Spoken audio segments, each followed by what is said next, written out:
우리가 좀 죄책감을 느꼈던 그 쉬는 시간, 좀 멍 때리는 시간, 스스로를 방치해두는 시간, 그 시간들이 사실은 그게 최적화 메커니즘이라는 걸 알게 됐습니다. 게을러 보이면서도 압도적인 성과를 계속 내는 그 방법에 대해서 3가지 루틴으로 정리를 해서 말씀을 드려보겠습니다. 자, 첫 번째 루틴은 후각을 이용해서 기억력을 극대화하라입니다. 우리 뇌해부학적으로 후각이 좀 특별한 게 있거든요. 그러니까 원래 감각기관에서 감각이 입력되면 시상이라는 부분을 경유해서 해마로 가거든요. 그래서 거기서 기억이 남는 건데, 그러니까 시상이라는 게 뇌의 어떤 중개소인데 다른 감각들은 다 시상을 거쳐서 해마로 가는데 후각만 그 가는 길이 다르다는 거예요. 지 혼자만 전용 도로로 간다 이거예요. 그래서 냄새가 기억을 가장 강력하게 불러일으킨다고 합니다. 그래서 우리가 이걸 잘 활용해보자 이겁니다. 더 중요한 건 뭐냐면 이게 일시적인 게 아니라는 거예요. 뇌 안에 좌측 갈고리 다발이라는 구조가 있는데 이게 뭐냐면 뇌에서 어떤 기억 관련된 신경을 전달하는 케이블이라고 보면 되거든요. 근데 이 케이블의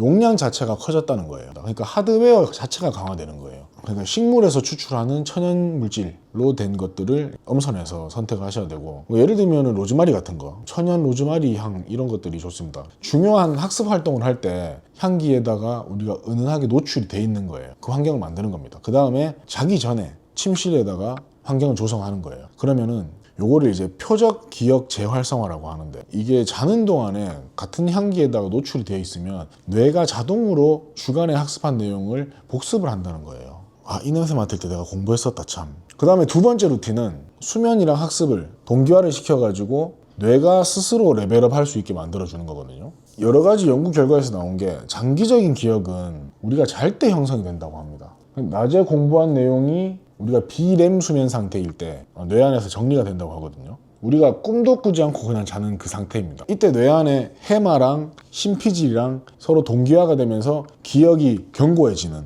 그 작용이 일어난다고 합니다. USB를 갖다가 본체에다가 백업이 되는 거죠. 그러니까 우리가 자는 동안에 뇌가 하루 동안 있었던 일들에 대해서 계속 학습적으로 정리를 하고 기억을 견고하게 만드는 그 작업을 한다는 거죠. 공부 유형별로 시간대가 권고되는 게 있더라고요. 첫 번째는 이제 이론적인 것들, 그리고 사실을 기억하는 것들, 역사의 어떤 연도를 외운다거나 내가 모르는 언어의 단어를 외운다거나, 사실을 암기하는 것들은 잠들기 전에 한 7, 8시간 전에 하는 게 좋다고 합니다. 학습이 끝나고 나서 잠들기 전 그 사이 시간 동안에, 깨있는 시간 동안에 정리를 한번 하고 그 다음에 수면에 들어갔을 때 기억 공고화 활동이 활발하게 일어난다고 하고요. 그리고 또 한 가지는 뭐냐면 우리가 몸을 써서 배우는 거 있잖아요. 스포츠의 기술이라든지 게임을 한다든지 피아노를 친다든지 이런 절차적 기억, 요거는 자기 직전까지 해도 좋다고 합니다. 그러니까 중간에 기억 되새김질을 하는 시간이 따로 필요가 없는 거예요. 바로 들어가도 자는 동안에 뇌가 이걸 다 정리를 할 수 있다고 합니다. 절차적 기억 같은 경우에는 굳이 비렘 수면이 아니어도 된대요. 꿈꾸면서도 이게 학습이 된다고 합니다. 연습이 되고. 근데 여기서 우리가 정말 쉽게 노출될 수 있는 위험을 좀 제거를 해야 됩니다. 그게 뭐냐면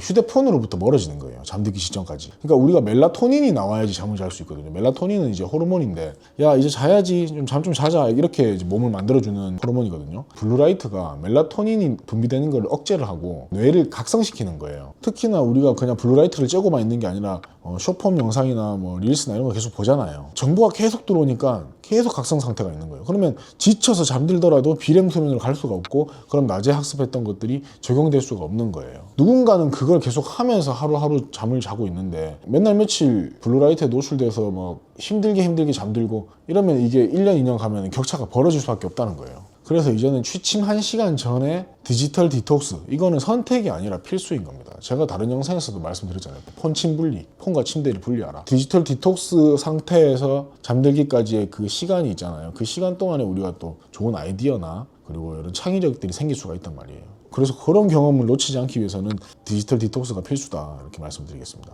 그리고 세 번째 루틴은 인큐베이션이라는 얘기를 드릴 건데, 이게 게으른 천재들의 핵심 기술이라고 할 수 있거든요. 의식적으로 방치를 하는 거예요, 내 자신을. 그리고 휴지기를 가진다. 그랬을 때 창의적인 통찰력이 유발된다. 일단 휴지기가 뭐냐면 그냥 쉬는 시간이에요. 이걸 이제 전략적으로 배치를 하는 겁니다. 유레카 외치고 아하 하는 그 순간이 언제 오냐 하면 책상머리에 머리 싸매고 있을 때 오는 게 아니라는 거예요. 뭐 산책하다가, 멍 때리다가, 샤워하다가, 목욕탕에 앉아있다가 그럴 때 나오는 거거든요. 멍 때릴 때 활성화되는 게 디폴트 모드 네트워크라고 부르는 게 있는데, 이 모드일 때 창의력이 더 잘 나온다는 거예요. 쉽게 말하면 컴퓨터가 절전 모드일 때 백그라운드에서 막 시스템 업데이트나 이런 걸 막 진행하잖아요. 그런 것처럼 뇌가 멍 때릴 때 무의식적으로 정보를 재배치를 하고 전혀 상관없어 보이는 아이디어들을 막 연결하고 이런 작업이 이루어진다는 겁니다. 그래서 복잡한 문제에 막 얽혔을 때 이걸 해결하려고 달라붙어가지고 매달리는 게 최선이 아니다. 한 발짝 물러나서 의도적으로 이걸 방치하면서 내가 휴지기에 들어가는 게 오히려 더 현명한 답을 도출할 수 있는 방법이 된다는 겁니다. 포기가 아니고 미루기도 아니고 전략적으로 놓고 이 자리를 뜨는 거예요. 그래서 뇌의 백그라운드에서 이게 돌아가도록 놔둔다. 우리가 의식하지 않는다. 의식한다는 것 자체는 우리가 붙잡고 있다는 거거든요. 근데 우리의 어떤 백그라운드 프로그램의 실력을 한번 믿어보는 것도 충분히 의미가 있다는 연구 결과가 많이 있습니다. 이렇게 의식적으로 방치하는 게 디폴트 모드로 전환하는 첫 번째 방법이었고, 방법 두 가지 더 있거든요. 두 번째는 뭐냐면 머리를 거의 안 쓰는 단순한 활동을 집어넣어야 되는 거예요. 산책하면서도 막 오디오북이나 팟캐스트나 유튜브 듣거나 이렇게 하지 말고, 그리고 샤워하면서도 유튜브 틀어놓고 샤워하지 말고 그 순간 동안에 아예 정보에 주입이 없는 거예요. 뇌의 인지부하가 안 걸리는 활동을 하는 시간에 계속 집어넣어주라는 겁니다. 디폴트 모드의 활성화를 위해서 그렇습니다. 그리고 요 세 번째 방법은 뭐냐면 규칙적으로 전환을 하는 겁니다. 40분 집중하고 5분 쉬고, 또는 50분 집중하고 5분 쉬고, 이런 것들을 규칙적으로 반복하라고 말씀드렸거든요. 그리고 그 5분이라는 그 쉼 속에는 완벽하게 쉬어야 된다는 거예요. 추가적인 정보를 주입시키면 안 됩니다. 내가 쉰답시고 쇼츠 또 보고 카톡 알림 보고 인스타 보잖아요. 그러면은 계속 추가적인 정보가 주입되기 때문에 뇌가 쉬는 게 아니에요. 인지부하를 줄여주는 게 쉬는 건데, 그래야지 그 5분이라는 쉼이 온전한 쉼이 되는 거거든요. 그러니까 우리가 인간이 스스로에 대한 연구가 많이 이루어지기 전까지는 무조건 책상머리에 앉아서 머리 싸매고 열심히 일하는 것만이 정답이라고 치부됐던 시대가 이제 끝났다는 겁니다. 이제는 의도적으로 전략적으로 인지부하를 줄이면서 정말 뇌의 잠재적인 어떤 능력을 이끌어낼 수 있는 그런 게 검증이 되어가고 있고, 누군가는 벌써 그걸 자기만 아는 생활 노하우로서 터득을 해나가고 있다는 겁니다. 이 뇌라는 게 아인슈타인도 말했듯이 아주 극히 일부밖에 못 쓰고 죽는다 그러잖아요, 사람이. 그래서 이제 이 뇌의 잠재성을 우리가 뭐 감히 컨트롤까지는 힘들더라도 그걸 이제 유도할 수 있는 방법이 있다면 그걸 잘 활용해서 우리가 일상 속에서 우리 에너지를 절약하고 우리의 시간을 절약하고, 그렇게 우리 시청자분들은 이런 부분을 중점적으로 탐구를 해보시기를 제가 추천을 드립니다. 그러니까 정리를 짧게 하면은, 첫 번째 루틴은 그 후각이라는 감각기관의 어떤 특수성을 활용해서 우리가 기억력을 극대화시키는 거. 그리고 두 번째는 수면과 학습을 동기화시킨다. 근데 거기서 가장 중요한 부분은 취침 전 1시간 동안에는 디지털 디톡스를 해야만 한다. 그리고 세 번째가 의식적으로 방치하고 의도적으로 쉬면서 우리 뇌의 잠재력에 한번 기대보는 그 작업. 요 세 가지를 염두에 두시고 한번 우리 시청자분들께서 좀 어려운 문제를 해결한다거나 시간이 오래 걸리는 어떤 프로젝트의 기간을 단축시킨다거나 이런 소요가 발생했을 때 전략적 의사결정을 해보시기를 추천드리겠습니다.